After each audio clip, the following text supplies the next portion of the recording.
Hi. So you behaved in a way that you cannot believe you behaved. You became so crazy that you were a lunatic. You need to forgive yourself. That was created by your narcissist. We're all human. We all have a breaking point. And yes, with education, we can learn to resist and walk away. Yes, I believe that we're all responsible for our own responses, and that's all that we can control. And I believe all of that. But when you are in a situation where someone drives you to this, and we've discussed ways that they can drive you to that point, when you finally break and they say, look, you're crazy, and then it makes you more crazy, it's a cycle you get into. What's more is they will outline your behavior to family, friends, sometimes your family and friends. And that's part of the inevitable, it's a word, smear campaign that's part of their process.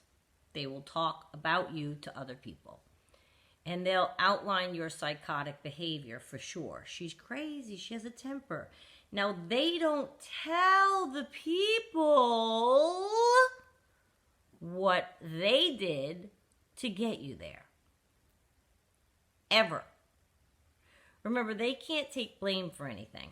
Not in their own mind, not outside, to the people. They can't take blame for everything. So to everybody, because you might have finally lost it in public or in front of people, they think you're a lunatic.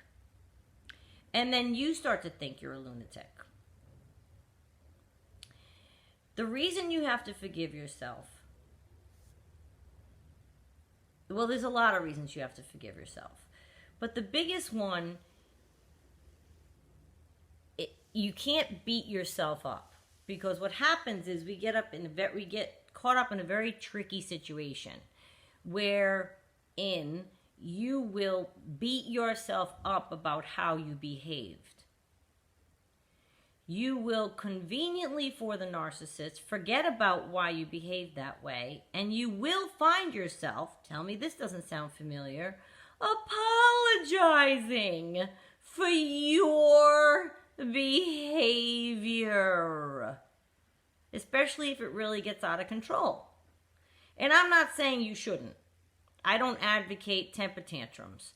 And I have a temper, and I've exhibited stuff. That's why I'm trying to help you, prevent you from getting there, because it's not a place you want to be. So you now are at the point that it's turned around, and you're begging for forgiveness for how you behaved. And sometimes, deep in your mind, our mind, the victim's mind, we're thinking, oh my God, who could love me other than this person? Or they accept me anyway? And whatever you did in your lunatic meltdown. He could love me anyway. She could love me anyway. They could love me anyway. They accept me anyway. I should be with this person. Then